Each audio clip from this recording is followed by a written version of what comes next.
Bonjour à tous, je propose donc maintenant de peut-être vous contextualiser un peu plus Impala et comment est-ce que ça peut s'appliquer concrètement au cours de votre année via une petite histoire. L'histoire de Fleur qui est professeur principal depuis 7 ans maintenant, donc professeur de biologie.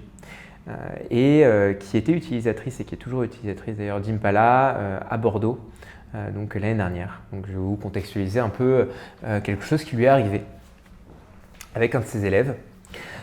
Donc en février, ça s'est passé en février 2020, elle était face à un élève qui s'appelle Louis, qui était un élève plutôt moyen, mais qui avait des relativement bons résultats en mathématiques et qui avait des mauvaises notes en biologie.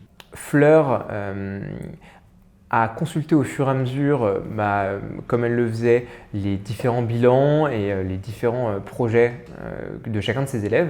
Et elle s'est en fait rendu compte que donc Louis, cet élève de seconde générale et technologique, disait que ce qui l'intéressait, c'était globalement plutôt la filière biologique. Les études de bio, ingénieur en biologie, etc.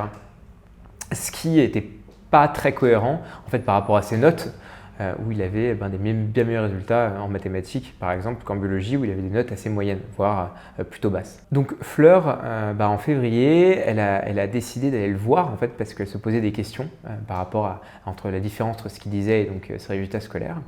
Et Louis lui a partagé qu'en fait, il hésitait un peu sur la bio, qu'il manquait un peu de confiance en lui et qu'en fait ses parents, qui étaient tous les deux ingénieurs, insistaient quand même pas mal pour qu'il ait des bonnes notes en maths et qu'il s'intéresse aux écoles et aux études d'ingénieurs. À partir de ce moment-là, elle s'est dit que ça pouvait être éventuellement dommage que Louis passe à côté plutôt d'un projet d'orientation qui l'intéressait.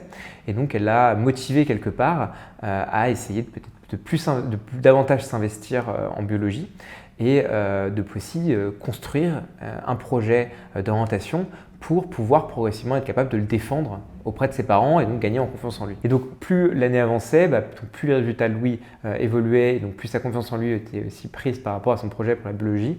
Ça a amené qu'en fin d'année scolaire, donc lors du dernier conseil de classe, Fleur a pu donner un avis favorable pour que Louis fasse spécialité SVT lors de sa première.